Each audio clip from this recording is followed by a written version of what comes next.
Excellent journalism is vital to a decent and robust and strong democracy.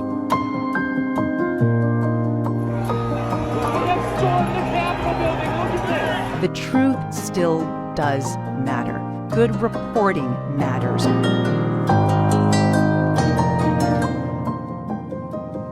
When there's disaster, when there's trouble, when other people are running away, journalists are expected to run forward and find the truth for us. Surveillance cameras capture him arriving at the If you can tell enough people the truth and tell it in a compelling enough way, it can actually help make change in the world. He's not responsive right now, bro. There is no shortage of troubled spots in today's complicated world. Places that cry out for comprehensive coverage. It's the essence of journalism to convey what it feels like there.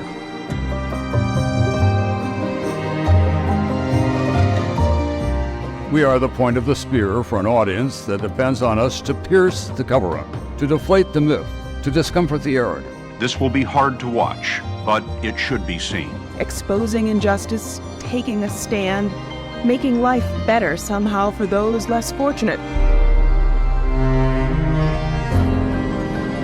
At any given time, somewhere in America, a local television station is peeling away the layers of the smaller society. Did you falsify campaign documents, sir? Investigative reporters play a crucial role in our communities by exposing wrongdoings and holding public officials accountable. These awards keep reminding me that in the fog and the ice, there is land. Remember, batons are meant to be passed on in the race, so pass on your experience, you winners, and your standards and your ideals to the young men and women in your newsroom. This endeavor called journalism, is truly a noble endeavor, and one that's done to the very highest standards can really make a difference, can really and truly change and shape our world for the better.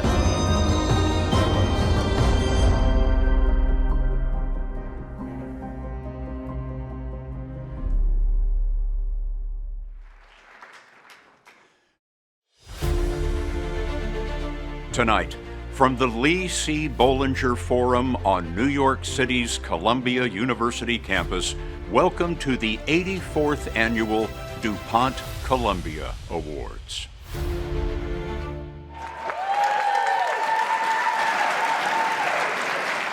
Good evening and welcome to the 2026 Alfred I. duPont-Columbia University Awards. I'm Scott Pelley, and I'll be joined tonight by my co-host, Michelle Martin from NPR.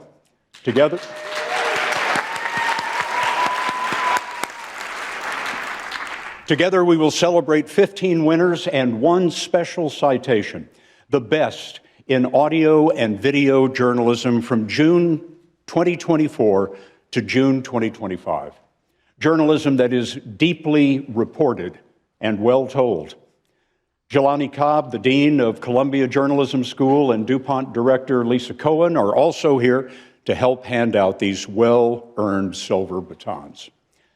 I'm so grateful and humbled to be in the company tonight of our duPont-Columbia Award winners. And by their example, it is gratifying to see journalists continue to thrive despite the most hostile times our profession has faced in America. And haven't we just seen the critical importance of the First Amendment? Citizen reporters recording the mayhem in Minneapolis. In this moment when federal police hide behind masks and top officials rush to lie to the American people, the simple but courageous act of recording the truth has prevailed. There has been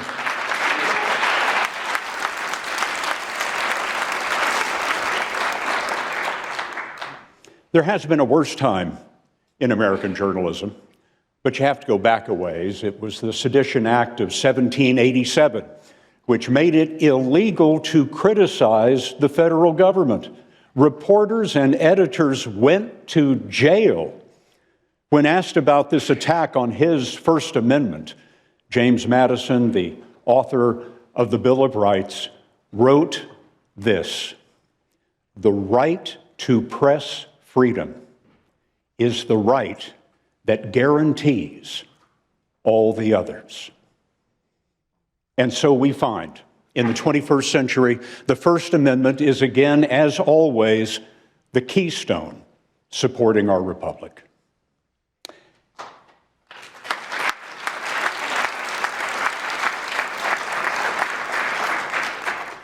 And now to the awards. But before we start, a quick advisory from the DuPont team. You're going to hear a lot of four-letter words in the clips from our winners tonight, including this first one. In courageous reporting from the front line of the war in Ukraine, 2,000 meters to Andriivka shows the sheer brutality and eerie anonymity of the combat being fought there with high-tech drones and low-tech trench warfare. Frontline Features and the Associated Press combined helmet cam video of Ukrainian fighters and footage captured with extraordinary bravery by director Mstislav Chernov. The resulting feature documentary is an inside view of an epic 3-month battle fought over a narrow 2,000-meter strip of forest to reach the hamlet of Andriivka. It was deserted and in ruins. In this excerpt, we watch Duda inside a command center, watching over his comrade Fredya outside in a foxhole. Пидор. Федя, пидор в норе, пидор в блиндаже, парень. Стреляет. РПшка? Стреляет, да. Миномет пошел. Парни, будьте в укрытии, причем минометом. Есть! Есть! Есть! Опа! Осталось. Снял? Далеко, а? Тут далеко, 10. Блядь, с тобой неудобно. Вот, пошли.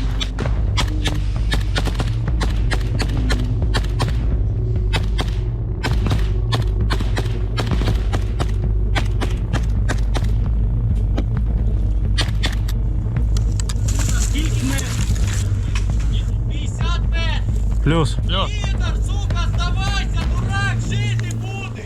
Вилазь, сука! Поки ти не в'їбав не одного, я дам тобі право на життя, долбойоб! Поки в'їбала!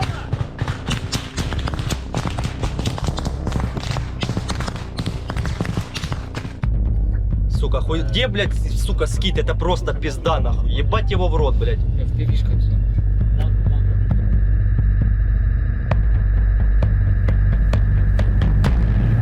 Ух, заебись, ебали. Ебали охуенно, по хуесосам прям. Заебись.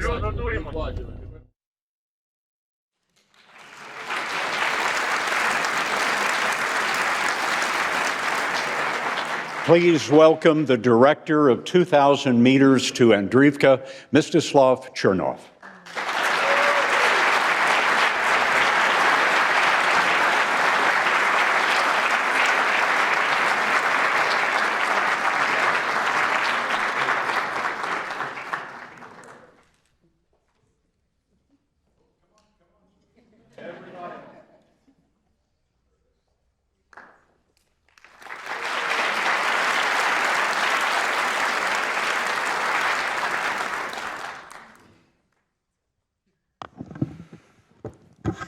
I'm going to use this opportunity to thank Frontline, PBS, and Associated Press for making this film possible. All of them are right now in a very difficult situation. So, as a person, as a Ukrainian who knows how important public television became the central channel, the central information delivery to all people in Ukraine during the war, and it feels like you are at war now in many ways. So please keep supporting your public television. Sheva, yes. Rainy Michelle, thank you. Sheva has died, the man you've seen on the screen, Sheva has died 2 years ago, exactly 2 years ago. So I'm very moved to be able to talk about every single person who makes sure that my home is still a free place and is not occupied by Russia. And our film team is in freezing conditions now, goes out every day and films the bombings, films the consequences of these attacks on Ukraine. I thank you again for this opportunity to be here and to be able to talk about that.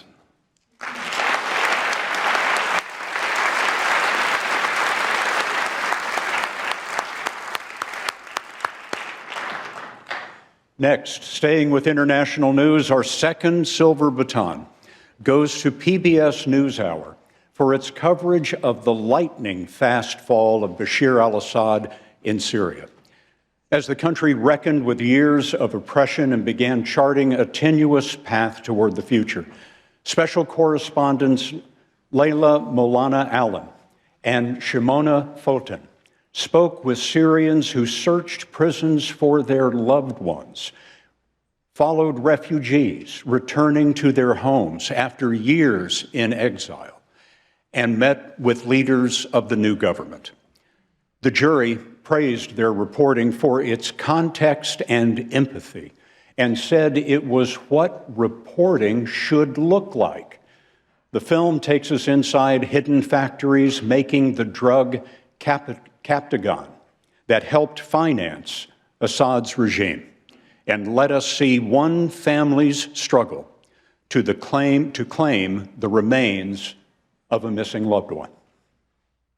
This is the street where the massacre took place. There, we found a family praying over a patch of dirt. Rames and his sister Mahasen only just found out that their brother was among those murdered here. They watched a video over and over to find the precise location of the grave. They brought them here. They kicked them, and then they shot them. Until yesterday, they had only seen a blurred version of the execution video. After years of uncertainty, finally, the truth. Mahasen is sure that the man in the red shirt is her beloved brother, Ahmed. We saw him on YouTube. We knew immediately that it was him. This is a pallet with the little shapes into which they would pour the mixed chemicals and harden the pills. Against the walls, bunks where workers slept here in shifts to produce high quantities of the drug at speed. Factories like this have been found across Syria. This is one of the largest. The rebels who discovered this production facility think there are at least 2.5 million pills just in this room. There are millions of dollars worth of drugs stacked on these pallets, and this is how they were smuggling it. This is a household voltage regulator. When you open it up, there's a drum inside. But break through, and inside that drum, Captagon pills.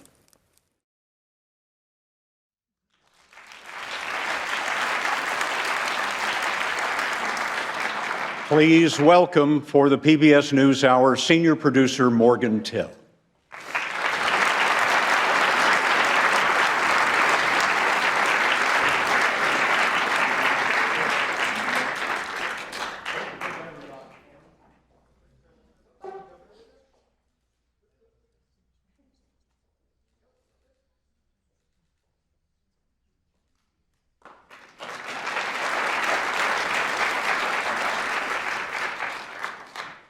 Could brain somebody with this thing. Thank you, Dean Cobb. Thank you, Director Lisa Cohen, for this enormous honor. We're gratified to be here again, which is very nice for our small team. Thank you, Michelle, for your years and years of service to public broadcasting. I think I speak for all of us across the public media universe when I say we are here. We will remain unbowed.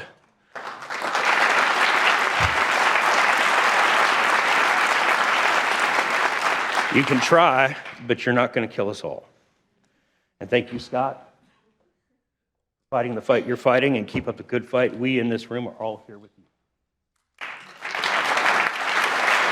I'd like to recognize the four extraordinary journalists up here with me, starting with my boss, Sarah Just. She trusts us, she backs us up, she trusts me, crucially, and she never asks why. She just says when and how, which is what you want to hear from your executive producer. My brother and fellow raconteur, Eric O'Connor, he is as talented as he is good and kind, and it shows in everything he shoots. To these wonderful women next to me, Layla Milana Allen, Simona Fultine, fluent Arabic speakers with deep and meaningful experience in the region. It shows in everything they do, and as the clip mentioned and the citation mentioned, with just astonishing amounts of empathy, which is, you can't do this job if you don't have it, especially in the situations where they find themselves. In early December 2024, I was snowed in the high country of West Virginia, and they were both texting me saying this is going to happen. And it was really the three of us and some local producers who figured out how to do this. Small team, big heart, and lots of want to. There are so many people who worked on this series that aren't here, but I do want to pick out one of them, our Syrian producer and cameraman, Abdelrazak Al-Shami.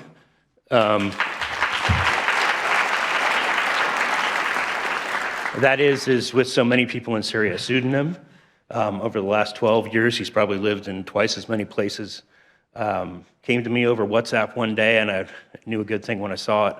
And he's brought so much stuff to us over the years and worked with Layla in situ, and has a beautiful eye and a beautiful talent. And finally, a dedication to all the journalists we lost in this goddamn war. Syrians mostly, but many, many foreign journalists, not just Marie, not just Anthony. Diane Foley has become a good friend over the years. So for Diane, salud, and we dedicate this to Jim and to all of you. Thank you very much.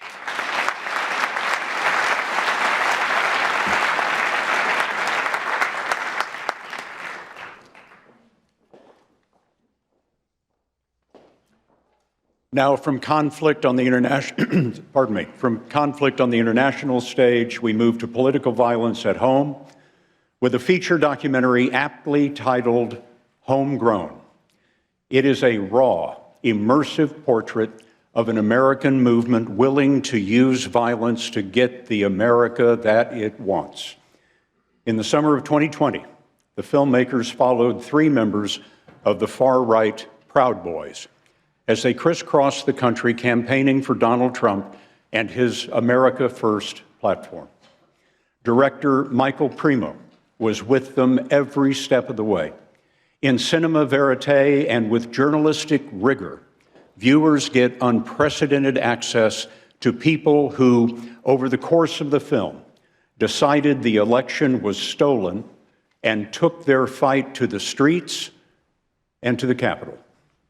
In a hotel room in Washington, D.C., on the eve of the January 6th insurrection, they prepare for battle. Holy fuck. And a taser. I think it might be legal.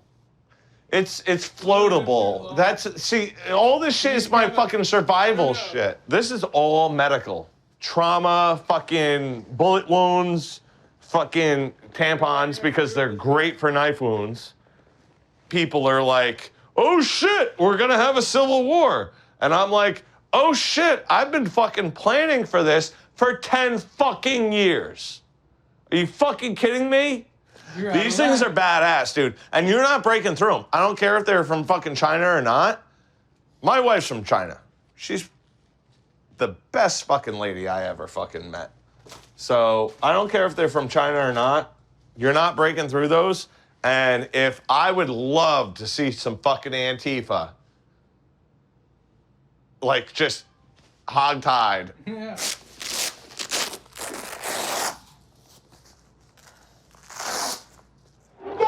Make some noise to the one and only Roger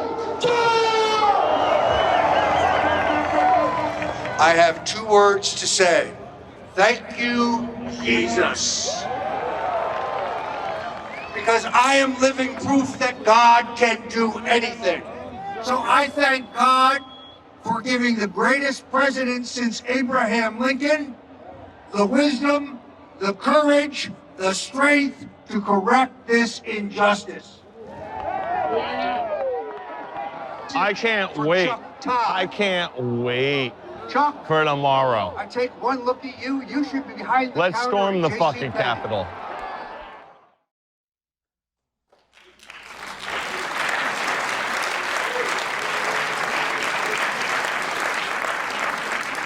Please welcome the Director of Homegrown, Michael Primo.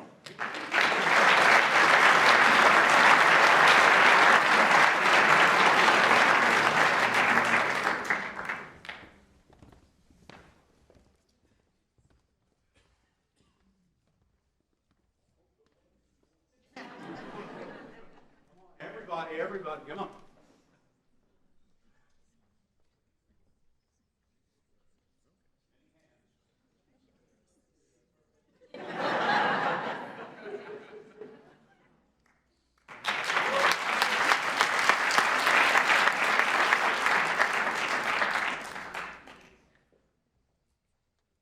I'm speechless, but I shouldn't be. It's absolutely humbling to be here with you tonight. In this room are some of the people I admire most in this profession, so it's completely humbling to be among you. When we first pitched this project in 2018, we were met with blank stares and dismissals and people like, oh, it's not that bad, it's just gonna blow over. And you know, I think in our estimation, what we are looking at in this moment is such a perfect distillation of what so many people in this country would prefer America not to be, but it's a reality that so many of us have only seen this face of America our entire lives and haven't had the privilege to look away. And so we did this film as an independent team, and I'm forever grateful for the people who came together to help us make this film possible, as well as put out this film independently, as we found broadcasts abroad, but have had mixed responses in the United States. Making this work following the extremism and political violence in the States, we've met a great group of journalists from around this country who cover violence, and we call ourselves the Cassandra Club. Cassandra being the Greek myth around the woman who could see the future, but no one would listen to her and poured out her hair. And of course, we don't have any special gifts. It's just a combination of deep reporting, a close reading of history that makes us understand that hopefully we are in a space where we are moving beyond the time when we're debating on whether or not we can call a lie. And that is as important as ever when they're trying to tell us that what we see is not what we see. And I think we have this profound opportunity to dig deep in ourselves and maintain that pillar of democracy in which democracy it must be. And I think something that we don't talk about enough is aesthetics. And I have this open question for peers in the field is, you know, we know what the aesthetics of brutality are. We know what the aesthetics of authoritarianism is. What are the aesthetics of democracy? What are the aesthetics of a multiracial democracy? And that's an open question we have. So thank you very much for this honor. It's an absolute privilege. Thank you.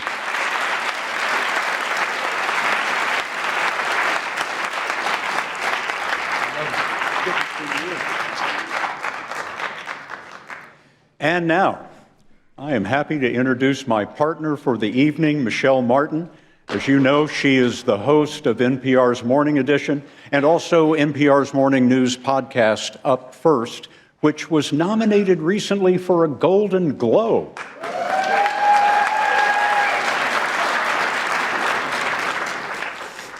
Martin joined NPR from ABC News, where she was a correspondent on Nightline since 1992. She reported on, among other important stories, the U.S. embassy bombings in Africa, racial profiling, and the aftermath of Hurricane Katrina. Please welcome Michelle Martin.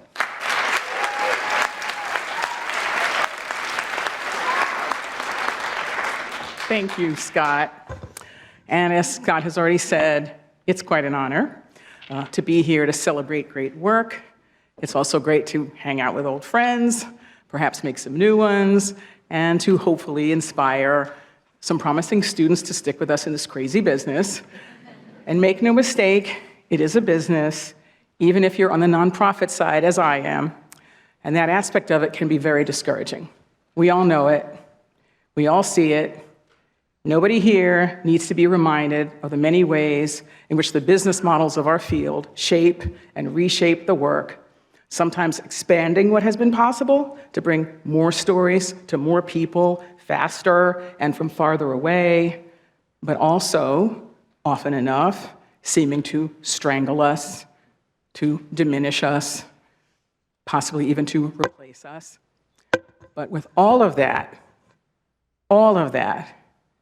can we also remember journalism is fun? It's fun. It's fun. Even with all of these very serious, sometimes heartbreaking stories that we are honoring tonight, remember this, and I'm talking to myself, I'm letting you listen. Telling stories is fun. Speaking truth to power is fun. Look, some people can go their whole working lives and never get up in the morning saying to themselves, I made a difference. I got to do something I love.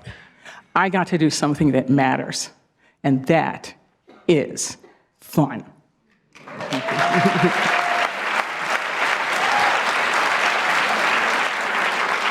So tonight, let me thank you for your hard work. Thank you for doing hard things. But can you also, as a favor to me, remember, have some fun. You deserve it. And with that being said, let's continue with the awards. Appropriately, our first DuPont Award for audio reporting, The Voice, always The Voice. The Voice comes first. Come on. It goes to WNYC and Gothamist for their dogged investigation of a mysterious corrections officer at New York's notorious Rikers Island prison. He was known to female inmates only as Officer Champagne. The reporters spent a year compiling data from more than 1,000 lawsuits to reveal evidence of a systemic problem, and in particular, the pattern of abuse by one Rikers predator. And then they painstakingly tracked more than 20 women who said he sexually assaulted them, and they won the trust of several who agreed to talk publicly. These accounts were meticulously fact-checked. Finally, reporter Jesse Edwards discovered the man's identity and in a chilling interview put Officer Champagne on the record. The DuPont jury said this podcast episode was, quote, a model for how to tell the story of a system corrupted, unquote. And here's where I want to tell you that this excerpt contains a graphic description of sexual abuse, so please be forewarned. One night, about half an hour after lights out, she said she saw flashlight. I saw the flashlight, you know, the brightness. Heard the heavy door of her cell open. And he walks in. It was Champagne. He didn't say nothing to me. He just said, turn around. And he had sex with me. He was very aggressive. Turned me around forcibly. His whole character, everything changed. And the second time was he told me to give him a blowjob. That moment for me was like the moment that I hate. I just completely shut down because who's gonna believe me? I'm a drug addict in jail, Rikers Island. Who is going to believe me? And when I got out, I never told anybody. I didn't even tell my husband. I never told anybody. Like, I was ashamed. I was embarrassed. How many women have complained about her? Lizette, there's been 23 lawsuits filed. Get out! Of him? Mm-hmm. Of CO Champagne. No way. Accepting the silver baton is reporter Jesse Edwards.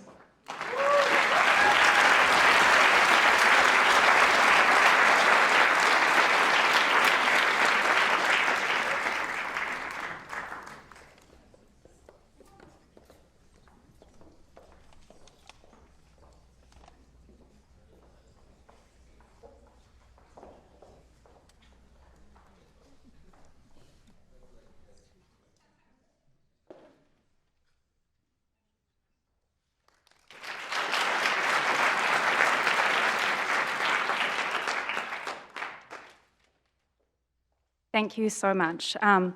So I'm just going to be speaking on behalf of this whole incredible team who is over here. I'm just one member.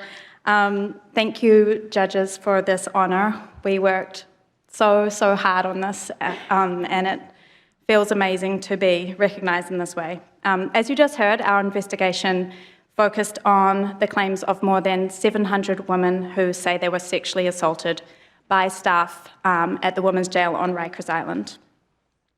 Yes, we uncovered the identity of one officer who was accused of assaulting 24 women. But beyond that, we revealed policy lapses that led to decades of systemic sexual abuse on Rikers.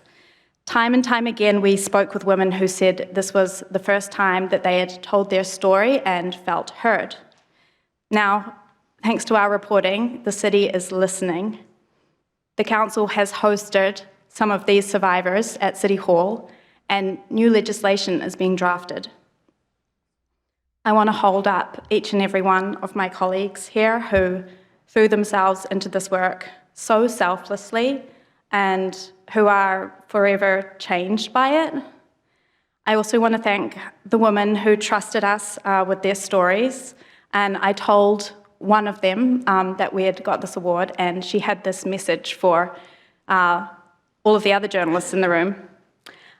She said, this is Karen Klein's, by the way. This honor affirms that voices once unheard truly matter. To the other journalists in the room tonight, your willingness to listen deeply and tell stories with integrity has the power to heal, inform, and change lives. So thank you, Karen and Tasha and Karina and Lelise and Jenny and Rose and Jennifer and Veronica and every unnamed woman in our project. Thank you so much for this.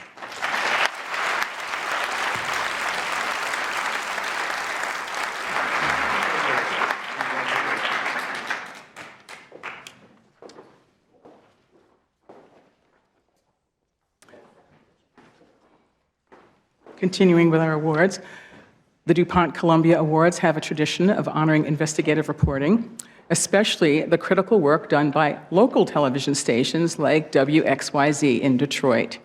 Shielded, a 2-year-long series of 19 reports, revealed how disgraced Michigan police officers were able to find new jobs in neighboring departments, leaving scandal, criminal charges, and lawsuits in their wake. Relentless digging, led by investigative reporter Ross Jones, produced real results: new legislation, suspensions, and even a criminal conviction.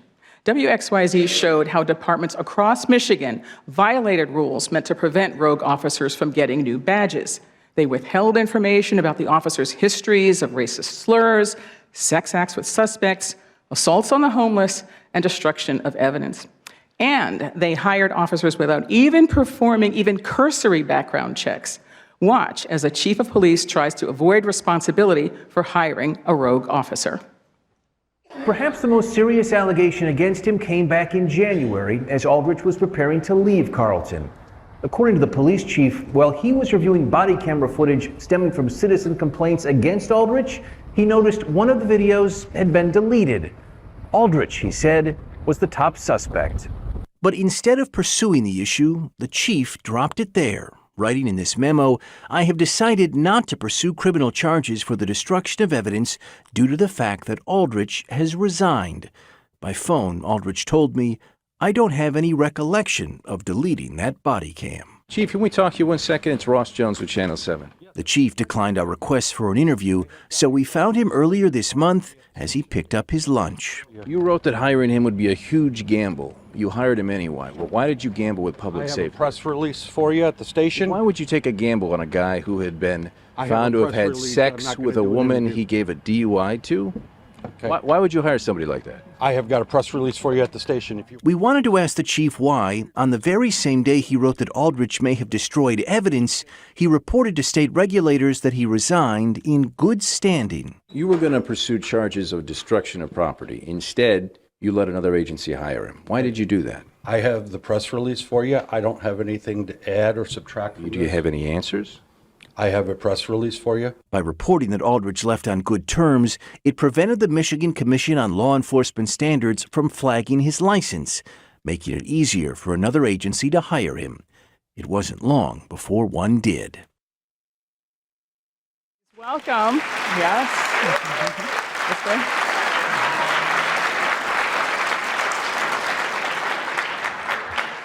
Please welcome WXYZ investigative reporter Ross Jones.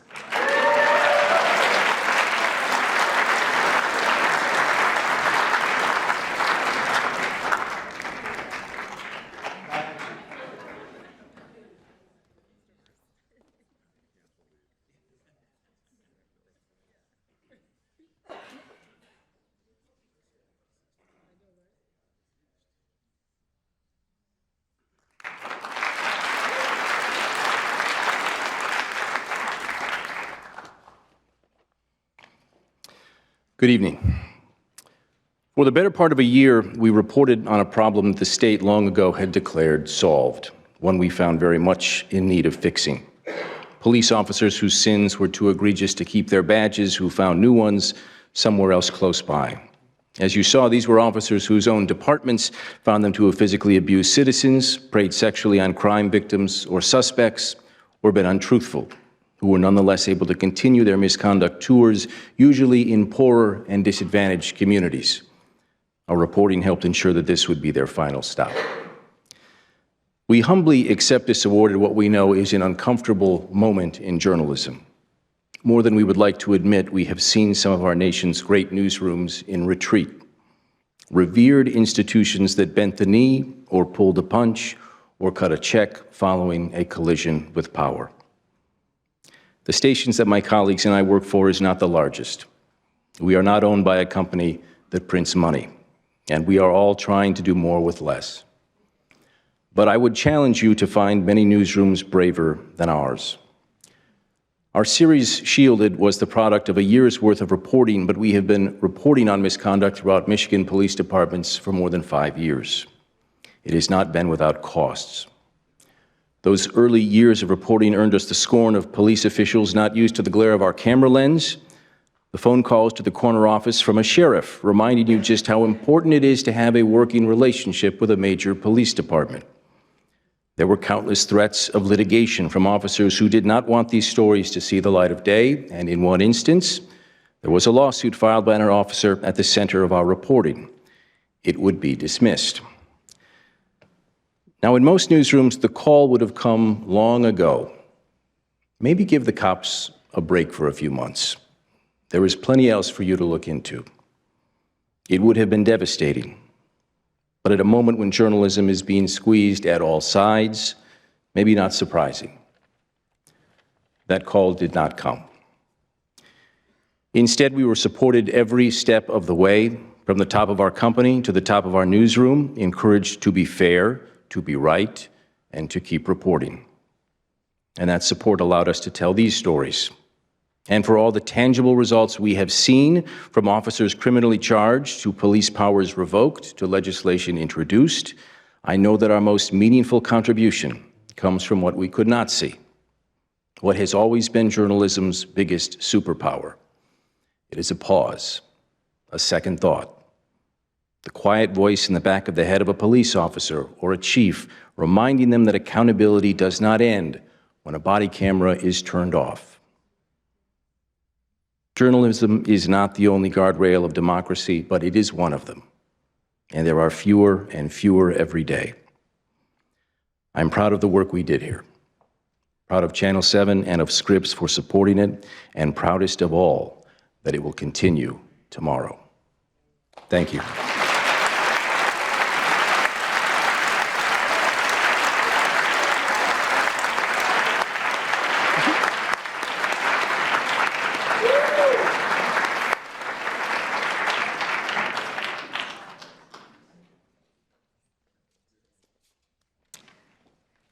Social media.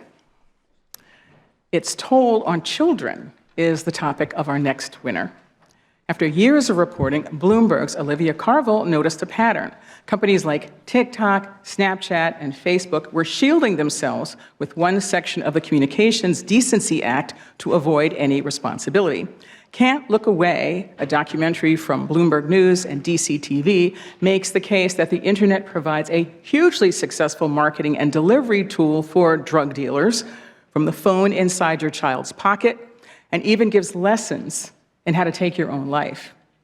Directed by Matthew O'Neill and Perry Peltz, the film followed lawyers from the Social Media Victims Law Center as they fought to bring their lawsuits to trial instead of being dismissed out of hand by a creative pivot to product liability law. Some late-breaking news. The strategy worked. Jury selection for the first trial started yesterday. Listen to this young man.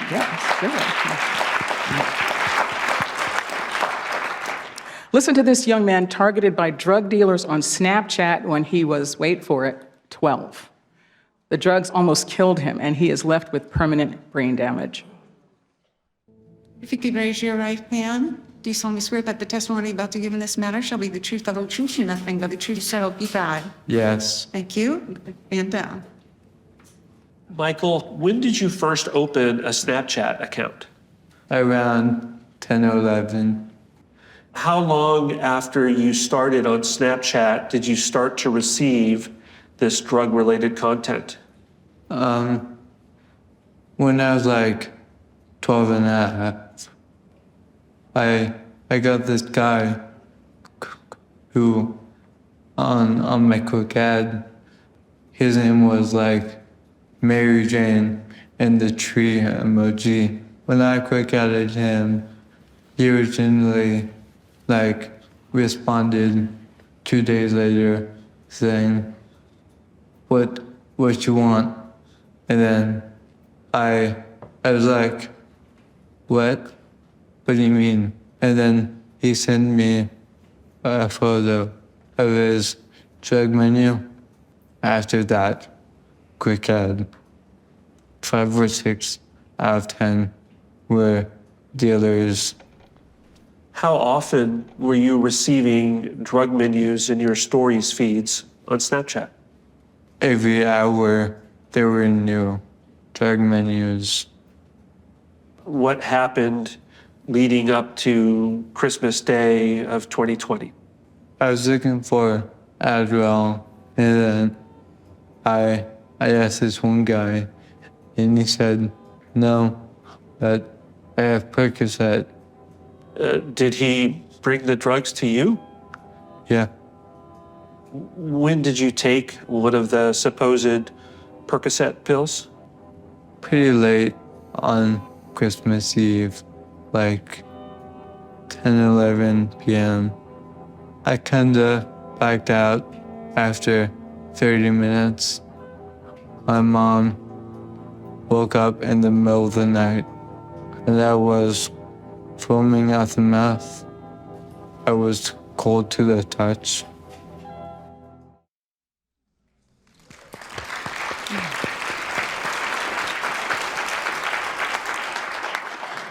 Please welcome the DuPont-Columbia Award winner, Matthew O'Neill.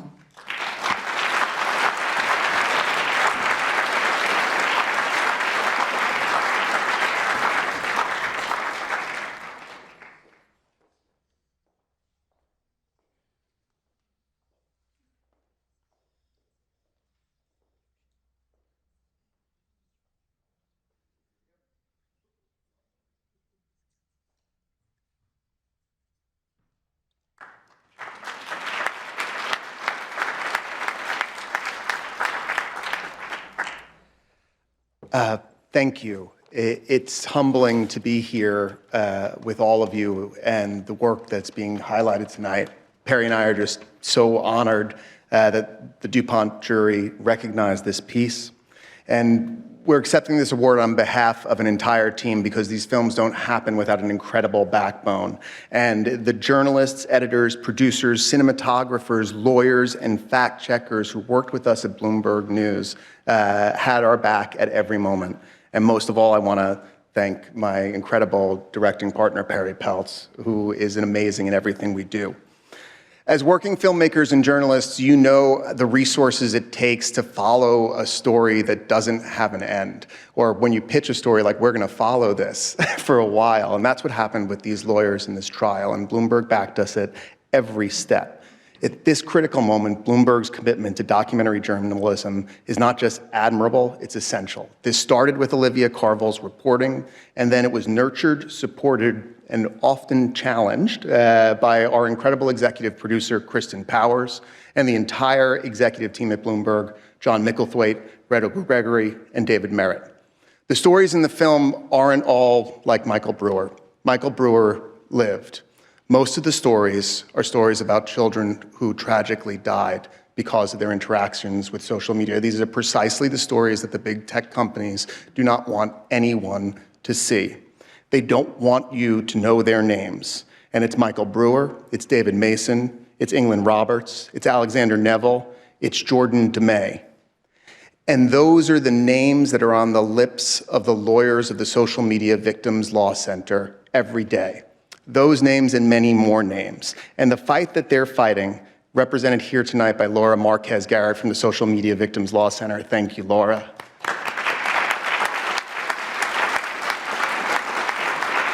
Michelle mentioned jury selection started yesterday. In the last week, both TikTok and Snapchat settled cases that the lawyers have brought up against social media companies. And on February 9th, Mark Zuckerberg will be called to testify in public in Los Angeles.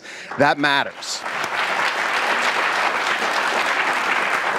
And it suggests the persistence of social justice lawyers and the persistence of journalists bend history towards justice and accountability as possible. Thank you. Thank you for what you do.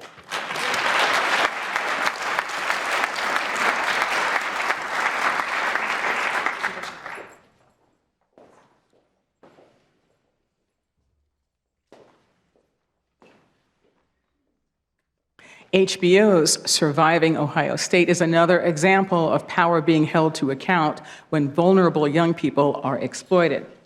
Dr. Richard Strauss was a sports medicine physician employed by OSU from 1978 to 1998. Now, decades later, Strauss's student-athlete victims have bravely come forward to talk about their trauma. Director Eva Orner spent 3.5 years speaking to almost 100 survivors and then artfully unraveled their complicated narrative. She examined the culture that allowed the abuse to continue for so long at OSU and the survivors' present-day fight to hold the school accountable. The jury called the film an extremely powerful indictment of locker room norms, tough guy culture, and the preeminent place of athletics and win-at-all-cost sports. Inspired by the testimony of young female gymnasts against another serial sex offender, Larry Nassar in Michigan, the male wrestlers finally broke their own silence.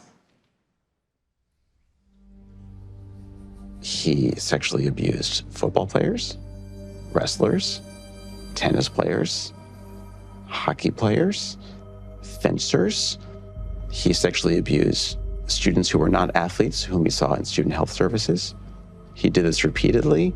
He did it, right under the nose of OSU, and the whole thing might have just died away forever. But fast forward 20 years, it all changed. Today marks a step in a continuing quest for accountability and justice for the horrific, predatory conduct of Larry Nassar. The Larry Nassar, Michigan State ordeal. I was following that very closely because, my daughter was a gymnast.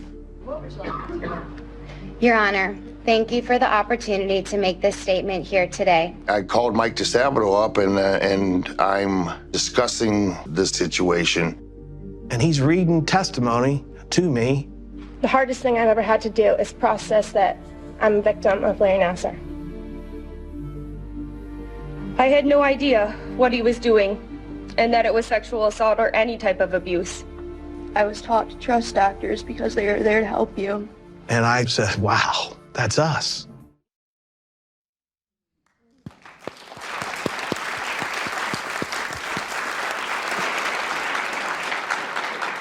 Accepting the silver baton, Director Eva Orner.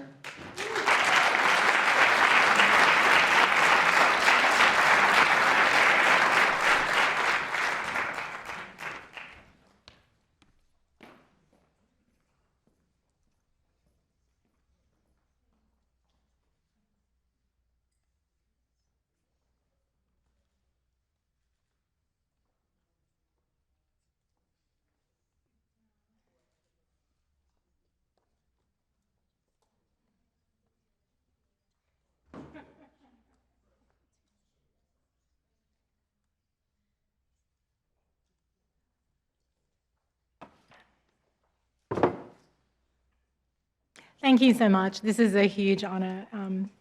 And thank you for reminding me that it was 3.5 years. I think I'd almost forgotten how long it took. Making this film was the honour of a lifetime. It meant bearing witness and giving voice to men, survivors of horrific abuse, who for more than 8 years have stood up to Ohio State University in a relentless pursuit of truth and accountability. These men refused silence. They challenged power, institutional denial, and the cost of speaking out, knowing full well the personal toll it would take on them and their families. Their courage is the reason this story exists, along with the excellent journalism of John Wertheim and the unwavering advocacy of civil rights attorney Ilan Mazal, who is here with us tonight. This project is a reminder of why journalism matters, now more than ever. Long-form investigative storytelling, exposés, and the bravery of whistleblowers has never been more essential than it is right now. Thank you to the duPont-Columbia Awards and for this extraordinary honour, and to HBO Documentary Films for being the most fearless partners committed to integrity, and to the people brave enough to tell these stories, and to our entire team. This award belongs to the survivors. Thank you so much. Thank you.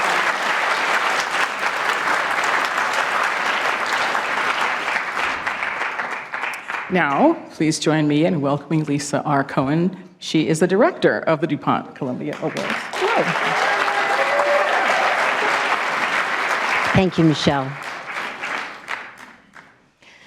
Sometimes actions meant to protect the vulnerable can have unintended consequences. Imagine you're a parent who takes your child to the ER, but instead of getting medical care for a bruise or a health problem, doctors accuse you of child abuse. They take your child away, you lose custody, maybe you even go to jail. That is happening, as Rebecca Lindstrom and Atlanta 11 Alive discovered in this 2-year-long deep dive. The children in Help That Harms were seen by what's called a child abuse pediatrician, or CAP. It's a subspecialty recently created to address the legitimate scourge of child abuse, but a lack of due process and predisposition to see any injury as abuse can have tragic consequences. By the time an error is corrected, the family has been torn apart for months or years. In some cases, the child has even been denied necessary medical care, and the parents are deeply in debt. This reporting led the Georgia Department of Human Services to announce significant changes to its child abuse protocols. Now, doctors must confirm they have reviewed the child's complete medical history and conducted all relevant tests before making abuse accusations. Here, a group of families share their trauma and their stories. Everyone was whispering about us. Like, I saw one of the nurses tap her friend and say, there they are, like, there's the parents. I trust them. I just want to tell them every single detail. They used that to arrest me and say that I'm abused my baby. And within hours of that accusation, for many of these families, we were there for no more than 2 hours, and they told us, they separated us, questioned us, and then told us that they were taking our son from us, and we were immediately escorted out of the hospital by police. And that was the last time we saw him. You haven't seen him since.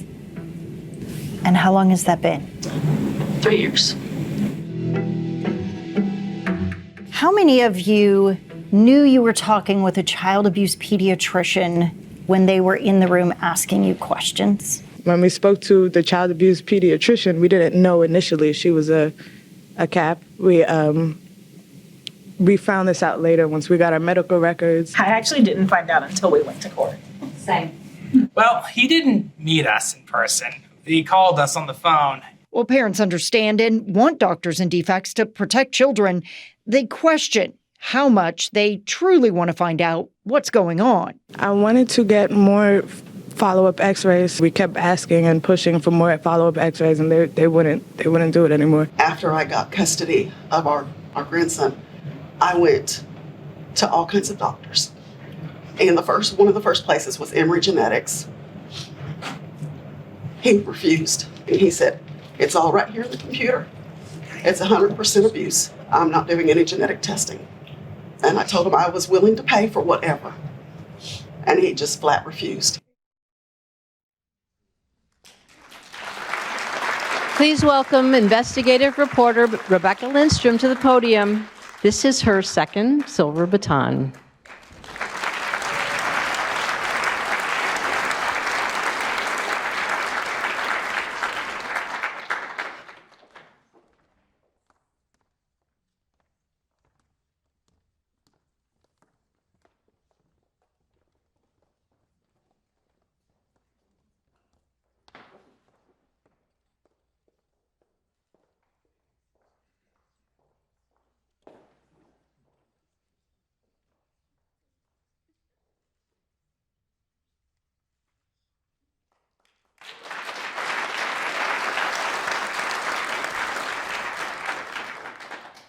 You have no idea what clip they're going to pick, and I cannot tell you how pleased I am that that is the one they chose, because you see the name of all the amazing people who helped make this project happen. You see this great team right here, but what you don't see are the families that are impacted by this issue.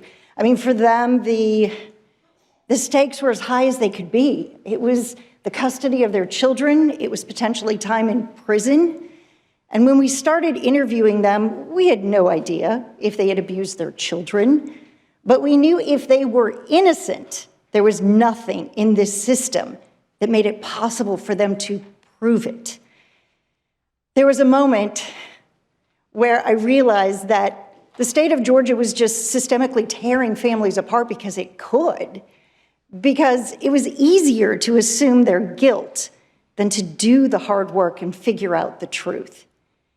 It never hit home to me more than after our series had aired, and someone from the hospital, higher up, reached out to me, wanted to do a FaceTime call. And in this call, she spent like an hour berating me, and she asked me, didn't you feel like you were in the presence of pure evil when you were with those families? Families she had never met. And for the record, no, I did not. But it was in that moment that I really realized what these families had experienced, that because of the opinion of one person, one doctor, they were treated as pure evil by the courts, by police, by child welfare. And I am so grateful that these people treated them as humans, as parents. And it was in that humanity that we were able to expose this problem and that we were able to create a new state law. So I know I think I can speak for everyone, are just grateful to be in this room with journalists who also believe in fighting, have that need, that insatiable need and want to do the hard work to get to the truth. So thank all of you.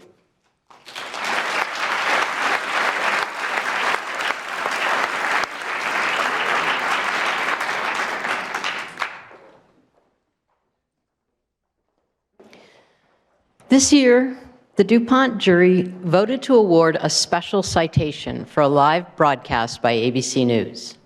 At a critical point in the 2024 presidential campaign, with a new candidate on the Democratic ticket, ABC News took extraordinary measures to secure and carry out a second presidential debate. It then offered the live broadcast to all platforms, including its TV competitors. Over 67 million people watched.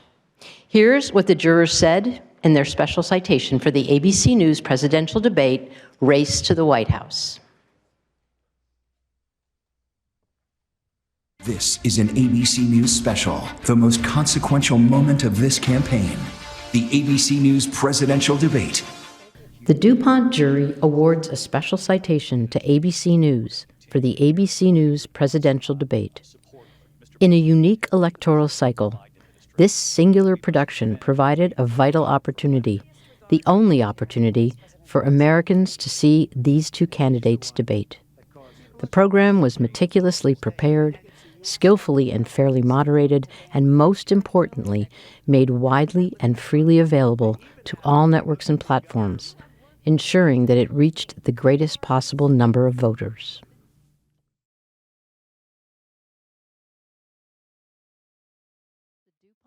special citation for the 2024 presidential debate for ABC News, please welcome to the podium Lindsay Davis.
Good evening, everyone, and thank you so much for this extraordinary honor. I'm so pleased that a number of my colleagues were able to join us tonight. But in truth, this really belongs to probably 100 plus people who should be sharing and crowding this stage tonight in deserving this recognition. And you all have my most sincere gratitude. From the beginning, everyone involved understood the assignment that this was not simply a broadcast. It was a service to the American people. Every decision that night was made with the audience in mind. The goal was simple, but not easy. We believed that voters deserved clarity over chaos, substance over spectacle, and journalism that would ultimately allow them to decide the best direction for the country. The journalists in this room know all too well that with live TV, there is no safety net. There are no edits, there are no rewrites, there is no distance from consequence. There is only one moment under the eyes of the nation, and that responsibility certainly carries a great weight. We also recognize that democracy does not demand of us to be perfect, but it does require us to be honest, accurate, and have restraint. A presidential debate certainly demands all three. What unfolds in real time, after all, does become part of the permanent record. And that weight was felt by every member of the ABC News team. The producers that you see here, the researchers, the technicians, all of our ABC News colleagues understood that this was not a show, it was a public trust. I am deeply grateful to share this recognition with David Muir, whose steady leadership and commitment to the facts helped to anchor that night. Together, our goal was not that we would be the story, but to create the conditions that would help the truth to emerge. To Deborah, who helped to ensure that we would get the debate, to Almeen, who helped to ensure that we would get it right, my eternal gratitude to both of you.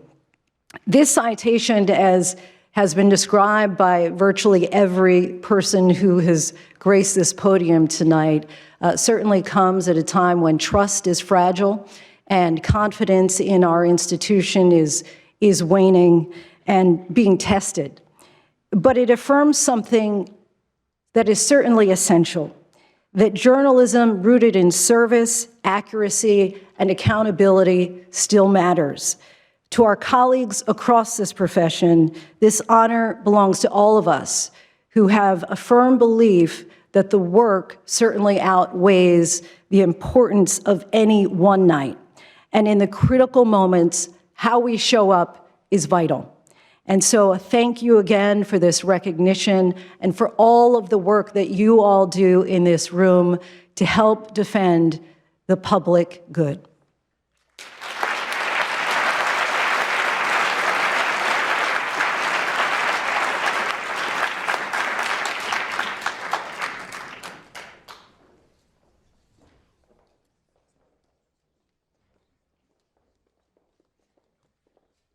Now, please welcome to the podium the Dean of Columbia Journalism School, Jelani Cobb.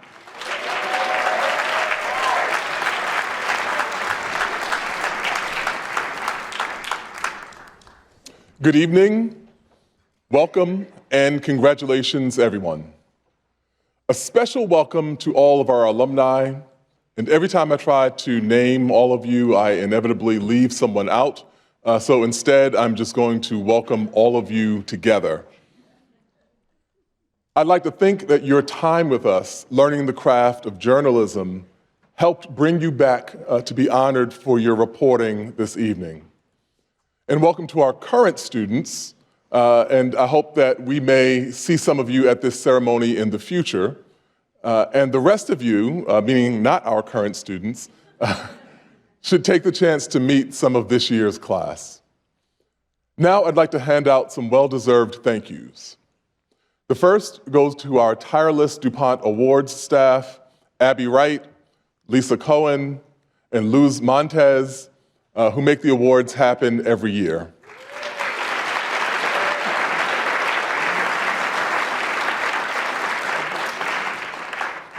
And to our stage manager, Terry Benson, who's around here somewhere.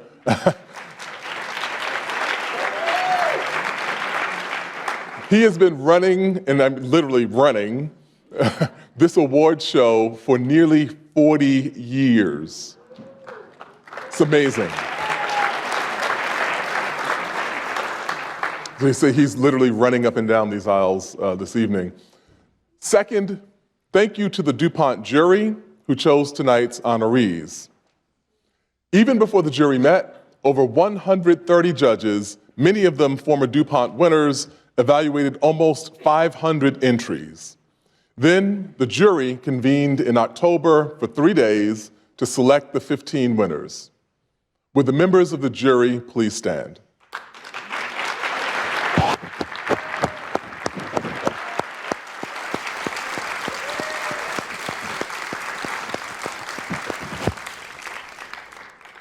Thank you for your time and dedication to upholding journalistic standards for the profession and for the public.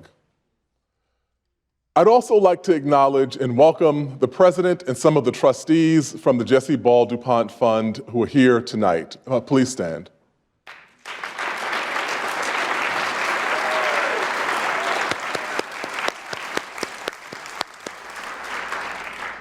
By maintaining the legacy,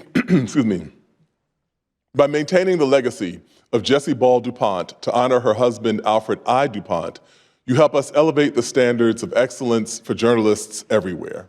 Thank you.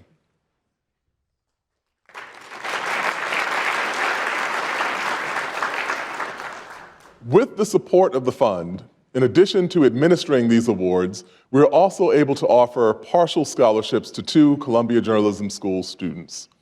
I'd like to introduce this year's DuPont Fellows, to Lee and Zach Jaworski.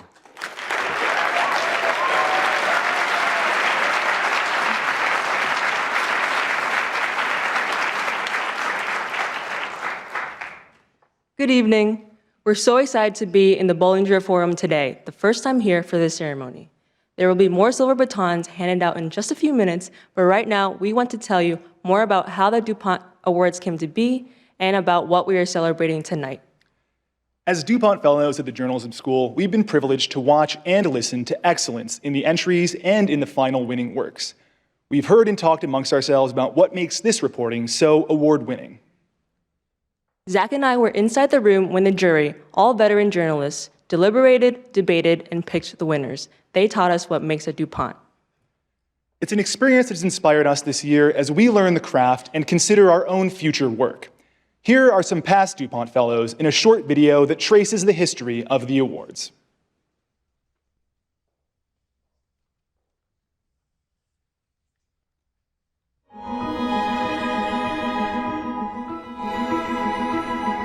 I'm Daryl Lau. When I was a DuPont Fellow, I learned about how the awards came about, how they've evolved, and the standards they continue to demand today.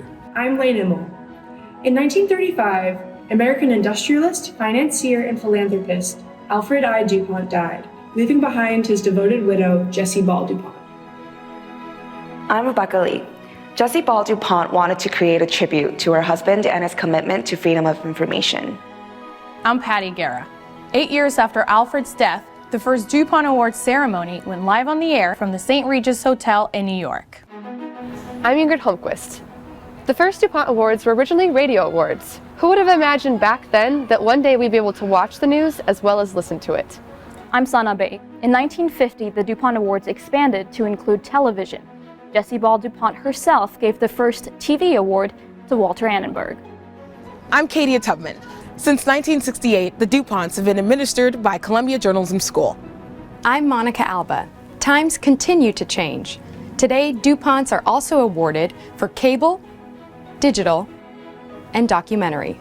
We're about to enter the women's prison, and he's already told me that we can't interview any of the prisoners on camera. But the rigorous standards remain the same. Journalism is first and foremost. I'm Vahini Shori. In these critical times, all of us look to DuPont winners as role models for excellence in reporting. That includes us DuPont Fellows. I'm Dan Litke. Past fellows have taken what we've learned here with us. At the BBC. At NBC News. At WBHM, NPR's member station in Birmingham, Alabama. Dozens of former DuPont Fellows now do important work at posts around the world. Thank you to the Jessie Ball DuPont Fund. Thank you, Jessie Ball DuPont Fund. Thank you, Jessie Ball DuPont Fund.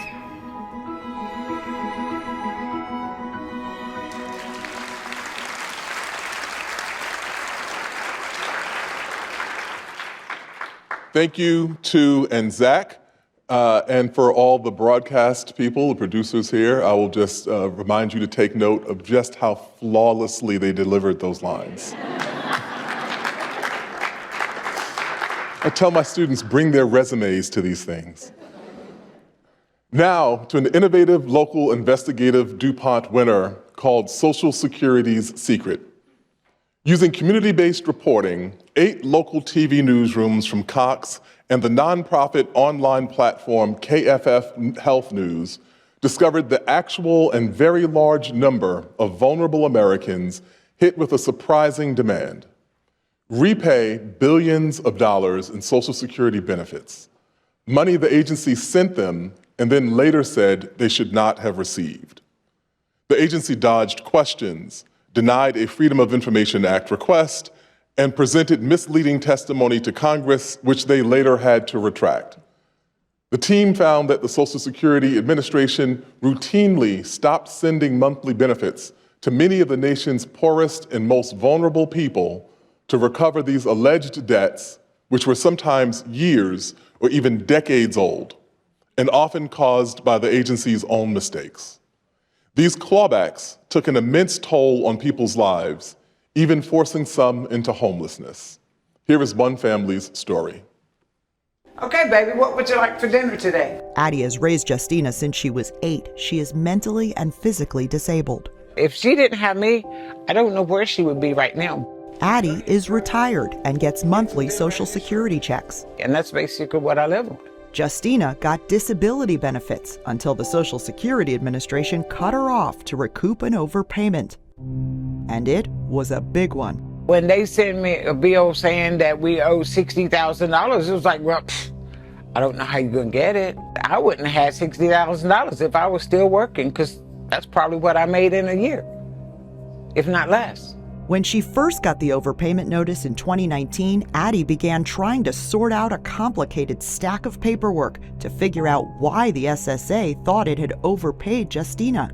They first started questioning her disability and said that she was not eligible. Justina was working at a local Goodwill store in Ohio. An SSA representative told Addie the income wouldn't affect Justina's disability payments. Her boss just needed to fill out the paperwork. And her boss at the time told her that he had no idea how to complete it, but he did the best he could and sent it to Social Security. And that's when it all started. Addie says the agency's forms can be maddening. This one asking to waive an overpayment is 10 pages long. I appealed a waiver in August of 22. As of August of 23, I had heard nothing from them.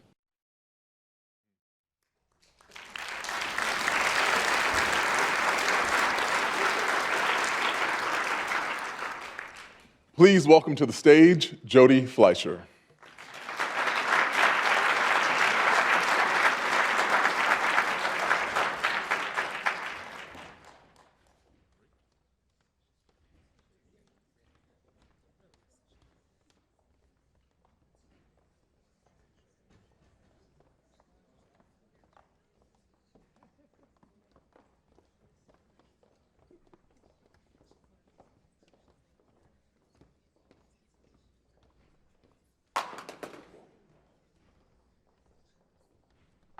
So you will have more people than the Wu-Tang Clan.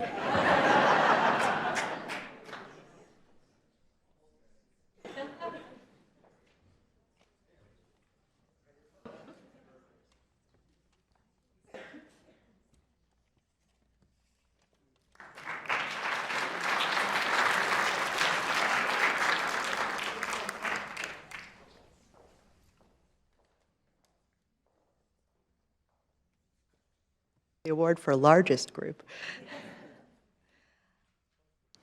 First, we want to say we are just incredibly honored to be included among this elite group of journalists in this room. We are especially proud to win this award with this team and for this project. Our collaboration and the model of investigative reporting we've been working to build embraces the power of local news to affect change at the national level. When we produced Social Security's Secret, we didn't just share the stories of real people in our communities impacted by the Social Security clawbacks.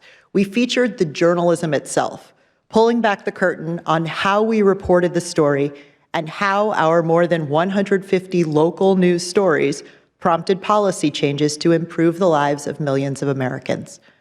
Our partnership with the incredible journalists at KFF Health News and their nonprofit model of sharing content for free with news outlets around the country was a perfect match, and it's a relationship we continue to treasure. At a time when local news and investigative teams are fighting to survive and stay relevant, I am so proud of how these reporters and photographers in 8 cities work together every day to tackle projects with national impact, build trust with our viewers, remain relevant, and we are relentless in our pursuit of journalism that really matters. Thank you.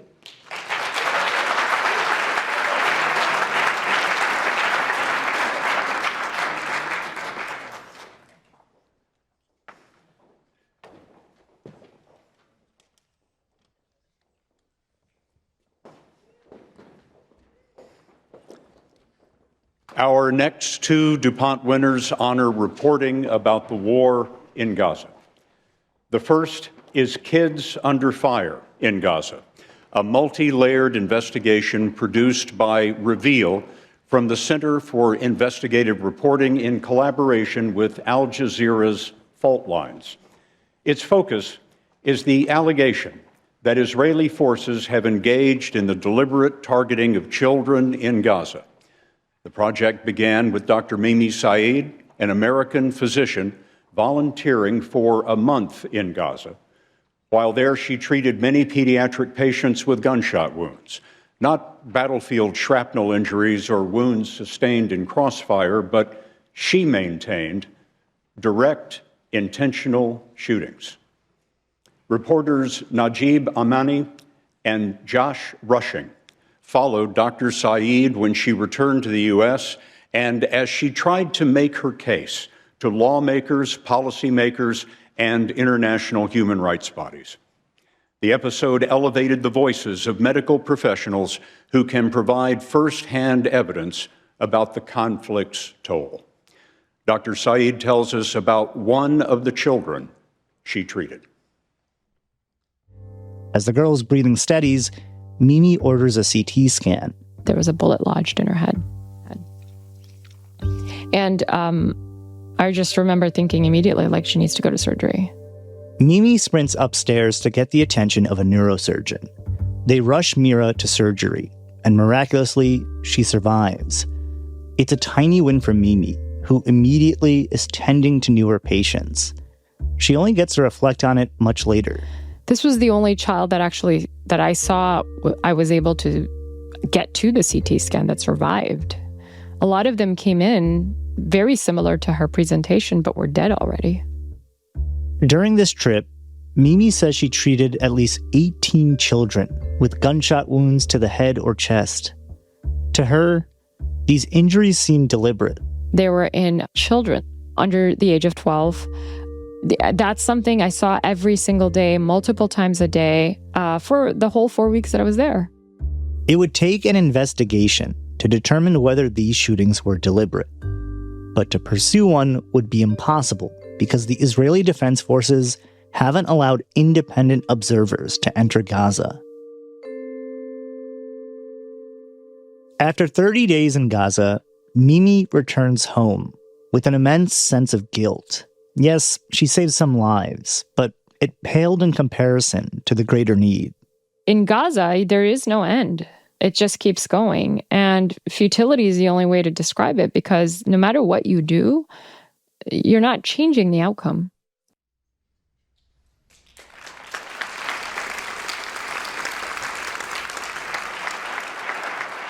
Accepting the silver baton is reporter-producer Najib Amini.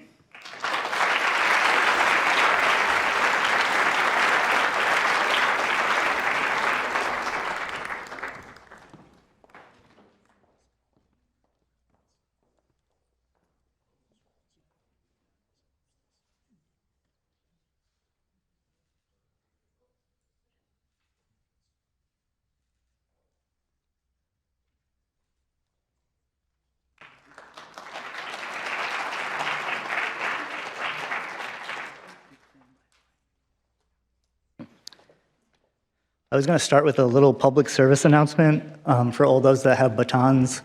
I had a colleague who was here last year and was curious, are they sturdy? And so they dropped it, and they are in fact sturdy. They do make a loud noise, but just a little public service announcement.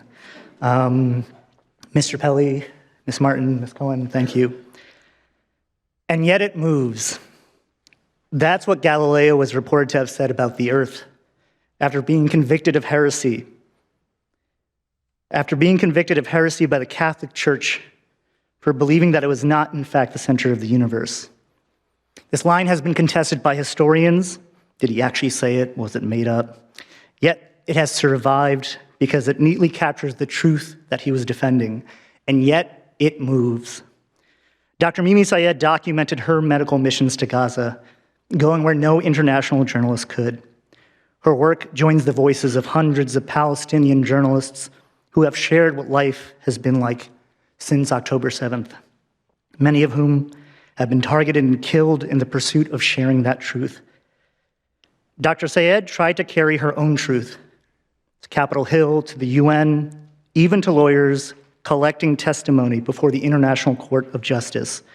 She hoped that what she witnessed, a pattern of children being shot in the head, children being shot in the head, children like the 4-year-old Mira she helped save, would come to an end. She later told us she felt like an idiot for believing those in power would listen. It feels strange to be on this stage. We're honored to be here among some of the strongest journalism of the year, work that is never easy, work that always requires a strong team. Our gratitude goes out to everyone who made this story possible, both at Reveal and Fault Lines. And thank you to the DuPont judges for this tremendous honor. And yet, it feels strange. The irony is not lost on us to receive this award here, given the unprecedented federal pressure being placed on this university's recent alumni. And yet, it feels strange knowing that Israel has revoked permission for more than 36 aid organizations to enter and operate in Gaza. It feels strange given that Israeli airstrikes have killed 3 more journalists this month during a ceasefire, including one who worked for CBS News. And it feels strange given the fact that Dr. Sayed, like countless other doctors, was denied re-entry into Gaza to continue her medical mission. This profession tells us that if we shed enough light, the afflicted will one day find comfort.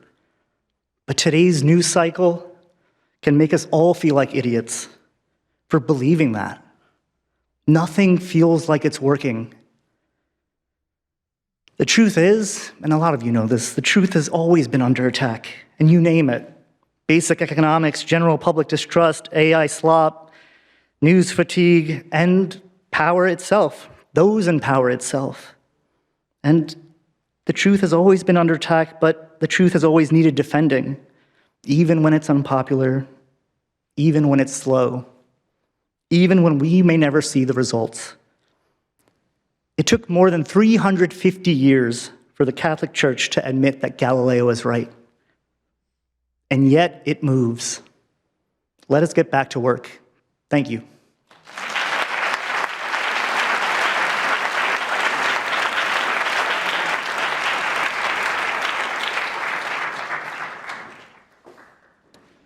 The next silver baton recognizes an unusual lens to see the conflict in Gaza through, the lens of economics.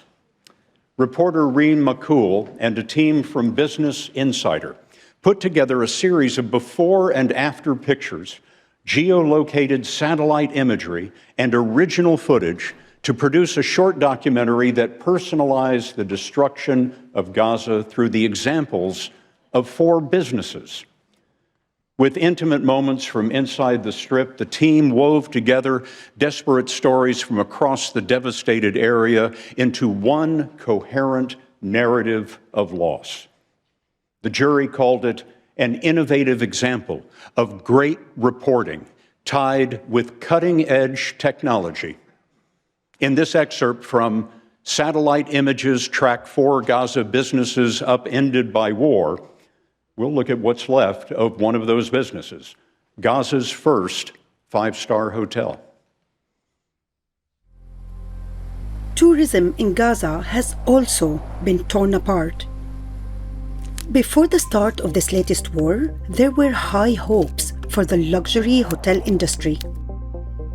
This was Gaza's first 5-star hotel, less than 2 miles up the coast from the port. It cost $45 million to build in 2011, boasting marble floors, 5 restaurants, and swimming pools. Satellite images show it in ruins. حاليا متواجدين هنا في فندق هو المشتل. The only visitors to the area today are people searching for food, like Muhammad al-Halabi. ونحن فعليا حاليا متوجهين الى منطقه هو الانزلاق الجويه. ممكن احنا نحصل ان شاء الله اليوم بالمساعدات الجويه.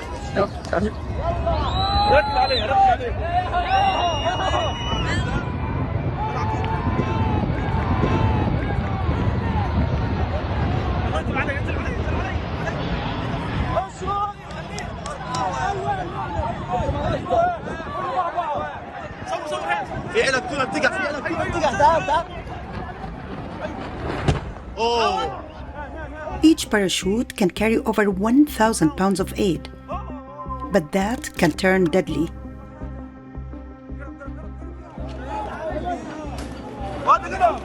في حاليا موجود شخص انهار عليه الحزام. ايش هذا؟ ايش صاير لك يا راجل؟ وقع المعلبات عليه. يا الله، الحمد لله على سلامتكم.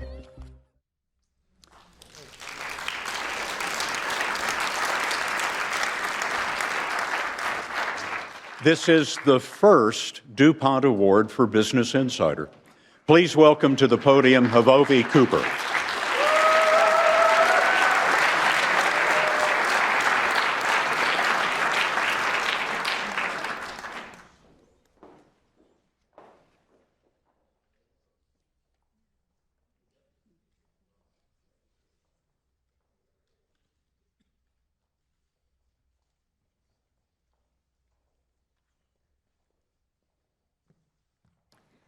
Thank you to the Columbia DuPont jury. I'm so honored to accept this on behalf of the team that worked on this, especially my colleague Reem McCool, who produced this video but is not here with us tonight, so I'd like to share her words.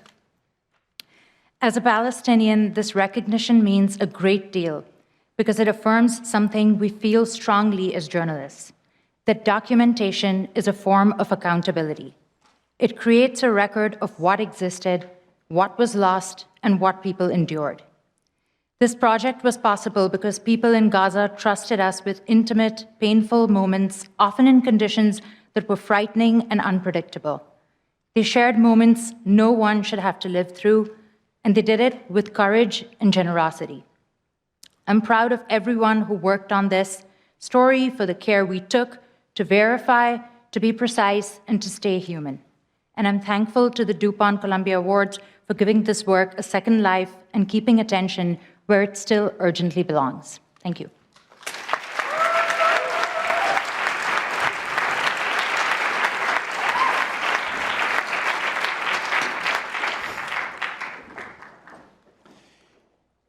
NBC5 in Dallas-Fort Worth tackled a pervasive public safety crisis.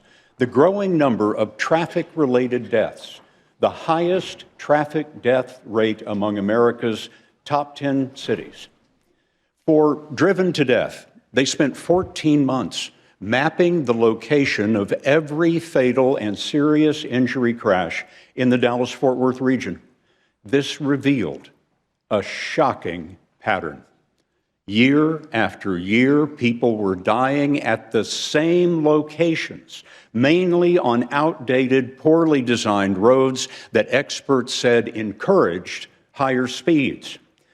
Investigative reporter Scott Friedman sought out innovative solutions to the problem. As a result of his reporting, officials lowered speed limits, installed new warning signs, and unveiled plans to construct new pedestrian crossings. Since the series aired, traffic fatalities are down. Let's take a road trip with Scott Friedman to see how another city tackled the same problem.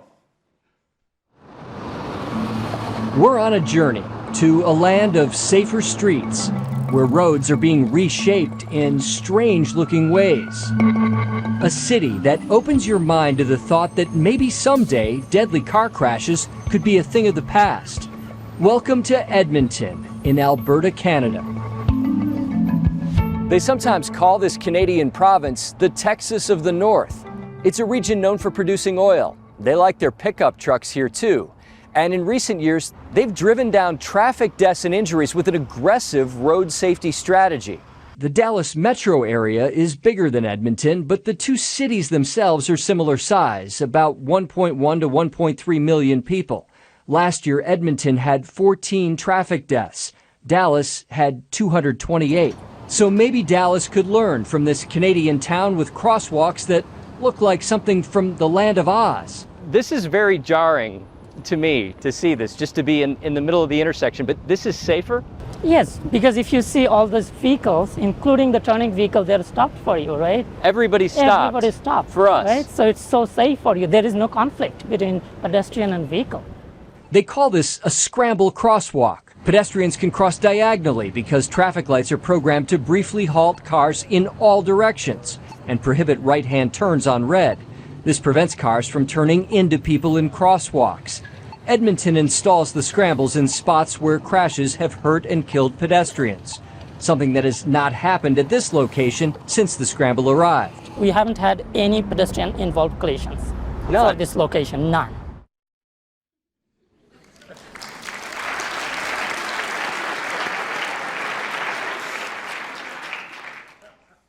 Now listen to this. Welcome to the stage for his third consecutive DuPont Award, reporter Scott Friedman.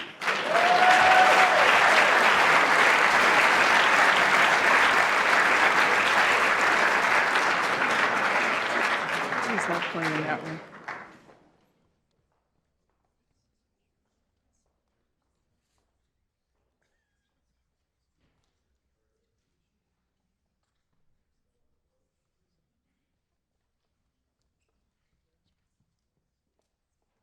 Thank you, DuPont jurors. We have been on this stage before, but never have we received a silver baton from a distinguished alum of KXAS-TV, Scott Pelley,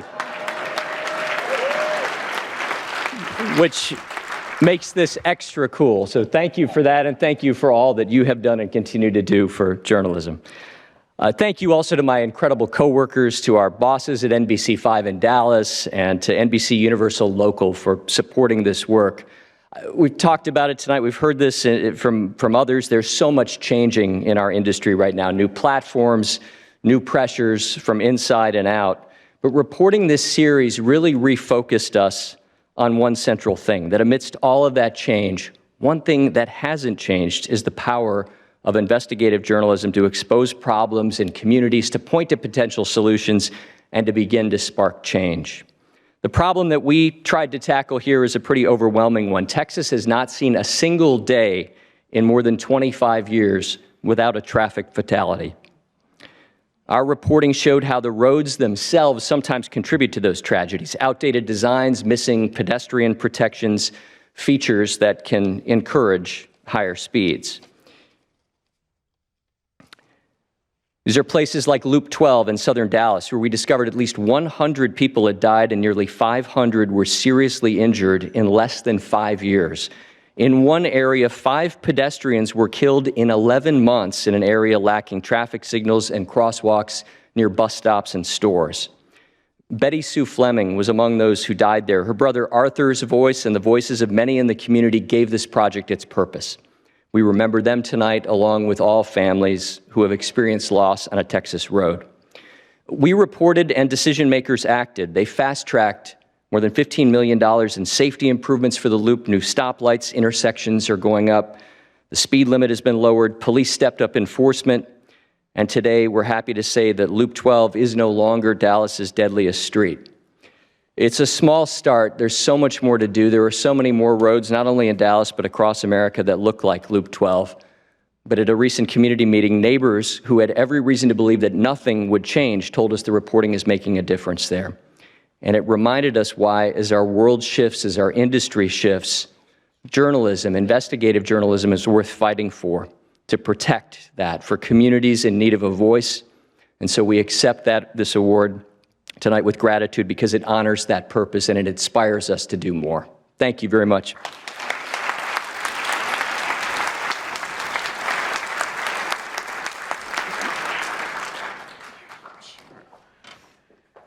All right, hang in there. You know this is way past my bedtime, so if I can stay upright, you can stay upright. These awards, as we have all said, honor journalism that shines a light in dark places. Our next winner from NBC News certainly did that in a year-long investigation dealing the dead.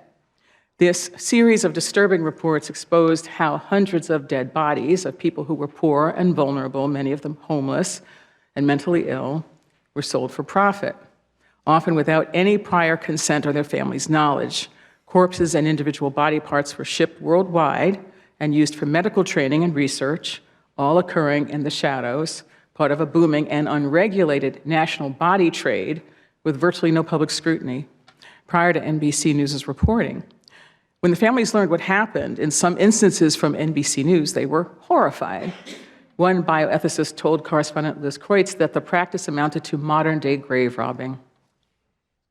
NBC News reviewed thousands of pages of government records and data which reveal repeated failures to reach family members before declaring a body unclaimed. Our team has identified 12 cases in which families learned months or years later that a loved one had been provided to the medical school. 5 of those families found out what happened from NBC News, including Honey's, a year and a half after his death. I don't believe they tried to find us. I don't believe they did. You can find people.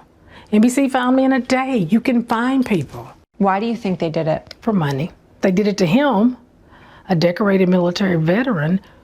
They'll do it to anybody. And that's not okay.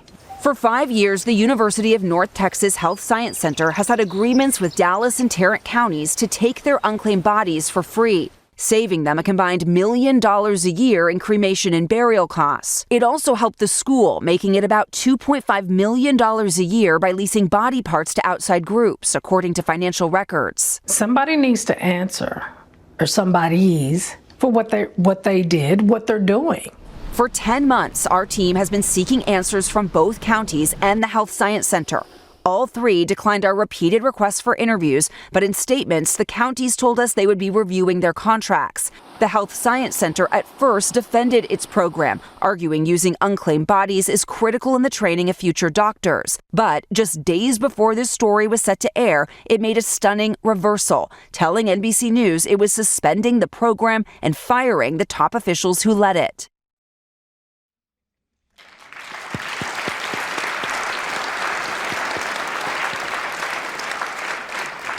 Please welcome Mike Hixenbaugh to accept this award.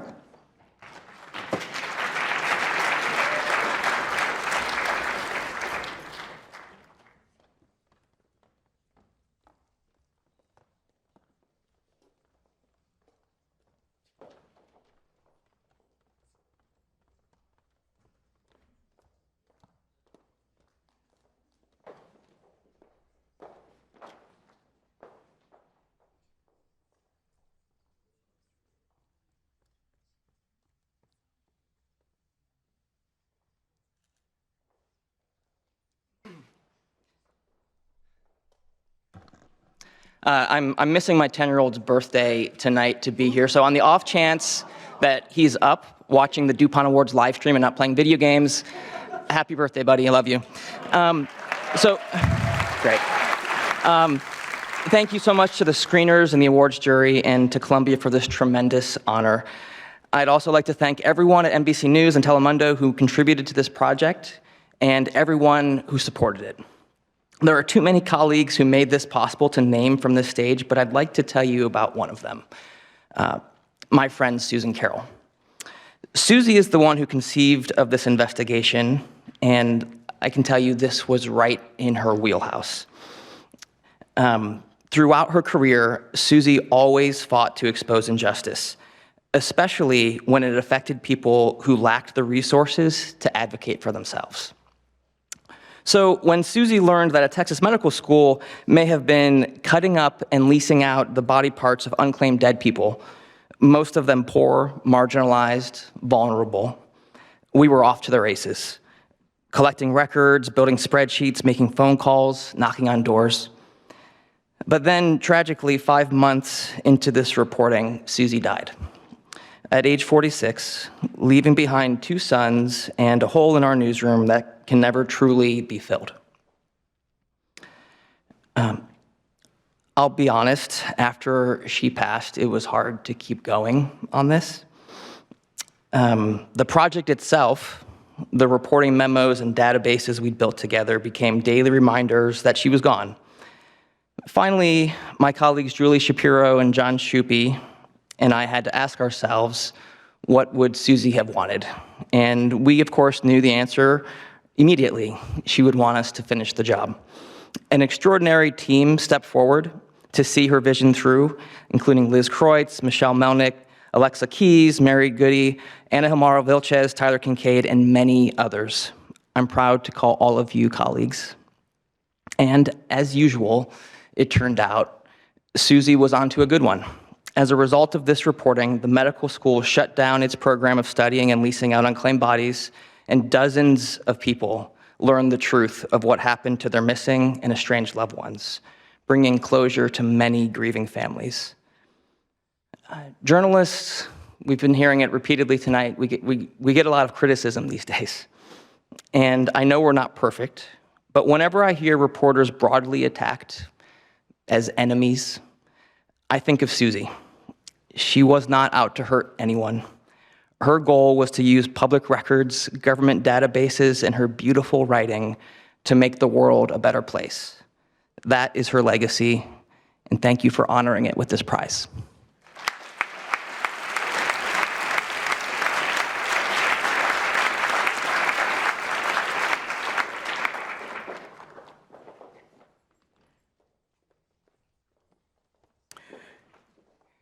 We all know this.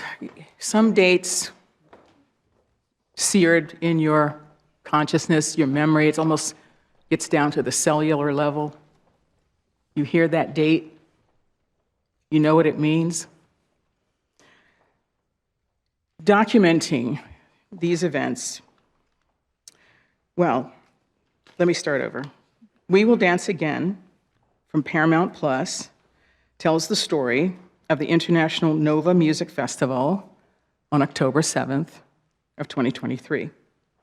It was supposed to be a celebration of music for thousands of young people from all over the world.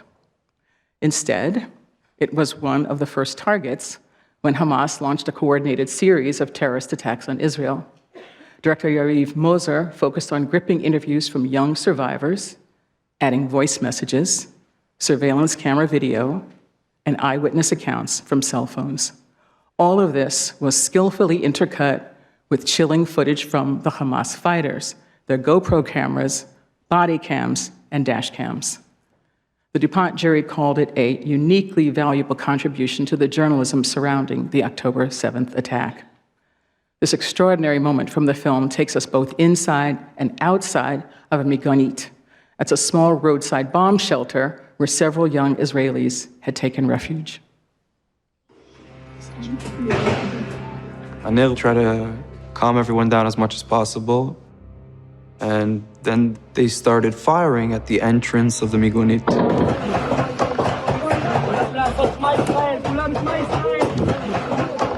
The Bedouin, he went outside and he tried to talk to them in Arabic. They did horrible things to him and murdered him in the end. Everyone in the migonit was trying to call some authority, Mada or the cops or the army or someone. No one was really answering. אני חושבת שעברו 30 שניות עד ששמענו את הפלק הראשון של הרימון בתוך המיגונית. And then I see Anil just pick them up and toss them out. And he does that once, and then they throw another one in. Every time they threw in a grenade, he just grabbed it, tossed it out. He acted like a commander. He took all the responsibility on himself. He was focused. He understood that he had a mission. All he was looking for was to fight, to stay alive. Thinking to myself, oh my God, this kid is throwing live grenades. I don't think that I've ever heard of anyone ever doing that. I know how dangerous this is. I think there's a chance that he's not the only one that's gonna have to do this. And I kind of get myself ready for the point where if something happens to him, that I'm gonna have to pick up what he left. 8 פעמים בעצם הרימון מתגלגל לתוך המיגונית, הנר תופס את הרימון וזורק אותו חזרה החוצה, וברימון התשיעי הרימון התפוצץ בתוך המיגונית. There was a really big explosion, and I flew back. Someone flew on me. And when I finally got up, I remember Anil wasn't standing anymore. He wasn't with us.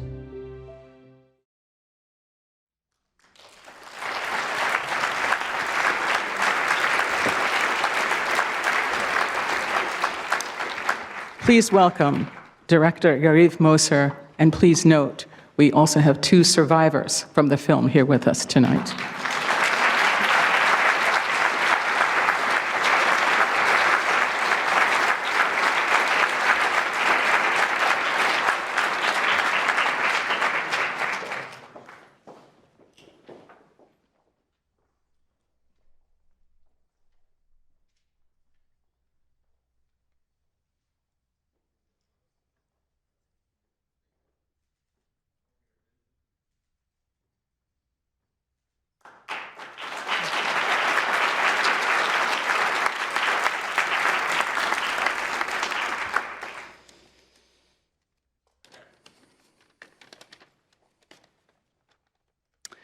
Thank you very much. We live in an era where freedom of expression and the arts are often compromised in favor of shaping narratives and engineering public perception. The mission of documentary filmmaking becomes vital to anchor our reality in facts and unwavering truth. This was our guiding principle. Even when faced with significant challenges and a lack of transparency from official institutions in Israel while documenting the events of October 7. From this stage, we call for a commitment to uncovering the full truth of that day and the war that followed, We believe that only through such transparency can any nation undergo the necessary process of healing and self-improvement. This is the duty we owe, above all, to the survivors. Two of them, Yuval and Eitan, are here with us tonight, and they shared their stories in the film. You saw Eitan in the clip. We thank them for their strength and courage.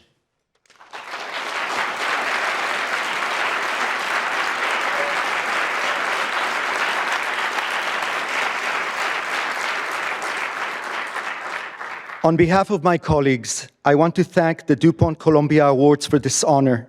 I share this stage with Rinat Klein, whose journalist vision as a producer is at the heart of this work. My gratitude goes to my dear friend, producer Emilio Shenkar, a visionary entrepreneur. For all of us, it has been a privilege to collaborate with the team of Paramount Plus, MGM Studios, Fulwell, Bitachon 365. In See It Now Studios, it was the leadership of Terry Wrong, Aisu Saliba, and of course, the woman who inspired us with her dedication to the highest standards of journalism, Susan Zirinsky.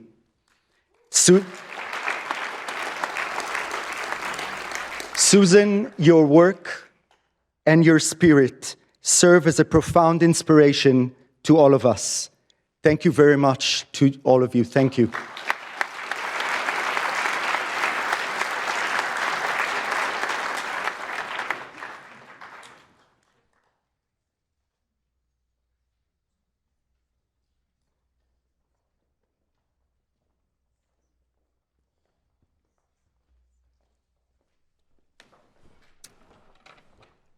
Our final DuPont Award tonight goes to 60 Minutes for the Prisoners, which the DuPont jury called 60 Minutes at its best. For context, the story aired last April at a time when CBS was being sued for $20 billion, with a B, by the President of the United States over a 60 Minutes piece. The show's immigration team was already working on a story about the many migrants with no criminal record who were being detained, despite the Trump administration's claim they were only going after the worst of the worst. When the first plane loads of Venezuelans were flown to Seacoat, a notoriously brutal prison in El Salvador, the team dug into who these men were. Within days, they obtained an internal government document with their 238 names. They made the list public ahead of airing their story, effectively scooping themselves to inform the prisoners' relatives and their lawyers, and to allow other journalists to add to the reporting. Instead of being terrorists and gang members, 60 Minutes correspondent Cecilia Vega and her team found that 75% of the prisoners had no criminal records, and most of the others were charged with non-violent offenses like theft, shoplifting, and trespassing. Here is one prisoner's story. Our client, who was in the middle of seeking asylum, just disappeared. One day he was there, and the next day we're supposed to have court, and he wasn't brought to court. You used the word disappeared. Yeah, I use that word because that's what happened. But Andrei did appear in photos taken by Time magazine photographer Philip Holsinger, who was there when the Venezuelans arrived at Seacoat. Holsinger told us he heard a young man say, "I'm not a gang member, I'm gay, I'm a stylist." And then he cried for his mother as he was slapped and had his head shaved. By comparing Holsinger's photographs to photos of Andrei's tattoos taken by the government, we were able to confirm that this is Andrei. His lawyer, who was representing him pro bono, had never seen these photos before. It's horrifying to see someone who we've met and know as a sweet, funny artist in the most horrible conditions I could imagine. You fear for Andrei's safety in there. Absolutely. We have grave concerns about whether he can survive. In October, Tom Homan, who is now the White House border czar, told 60 Minutes the Trump administration's mass deportation plan would start by removing the worst of the worst. We're going to prioritize those with convictions. We're going to prioritize national security threats. We have to do that. You got to get the worst first.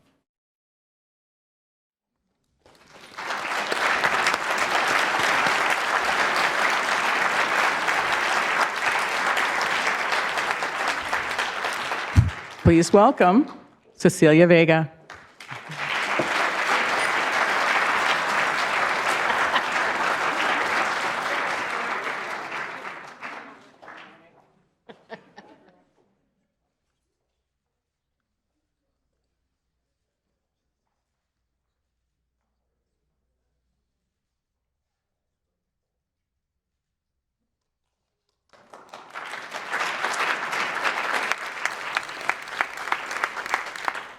Just told Michelle I really hope she's not working in the morning.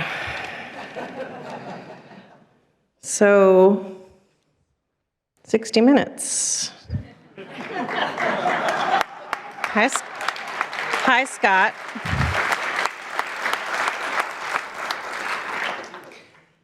You know, I wouldn't be telling you the truth if I stood up here and said that everything is great right now. I don't have to tell the people in this room how challenging it is to do our jobs in the face of so much noise. And a lot of noise. $20 billion worth. Sometimes there has been Annabelle and Andy with Camilo on the sidelines. We were all just in Minneapolis, and hell, we heard it to our face with tear gas in the air when multiple people said to us, why should I watch 60 Minutes right now? Why should I watch CBS News? If there wasn't so much tear gas, I probably would have said, because of these people, and the people all sitting right there in the fourth row, Deb and Claudia, Will, Dragan, Bill Owens, Tanya, we will not back down from the stories that matter, these stories, the Sukkot stories. Even in a time when we are being told that what we see is not what we see, that the facts that we have learned in our reporting are not actually facts, to not trust our own eyes, I promise you, we will not fall for that. We cannot fall for that.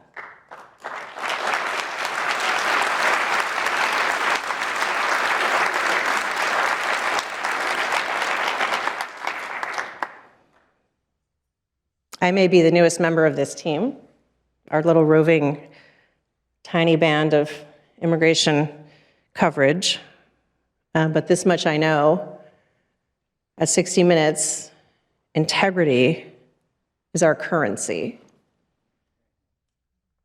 That's a quote from my friend Sharon Alfonsi. We have nothing without it. And no amount of noise is going to stop us from doing the reporting that is expected of 60 Minutes. Thank you.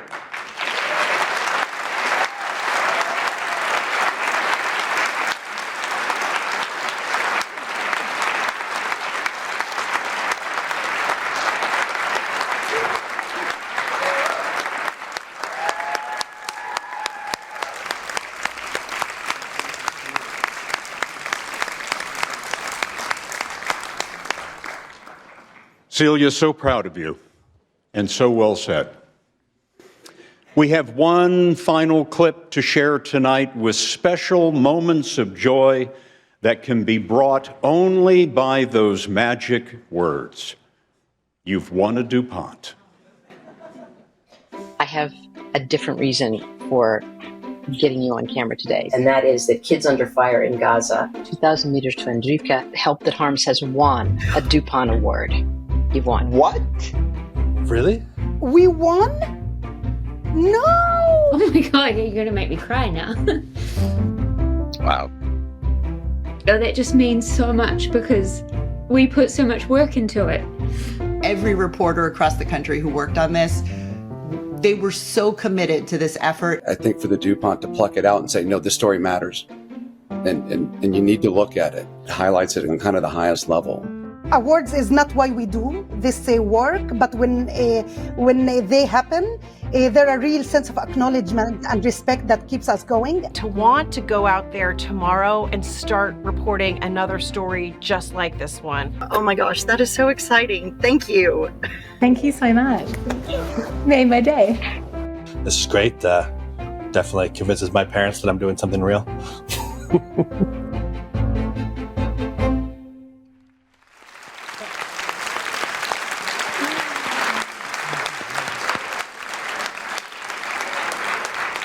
We made it.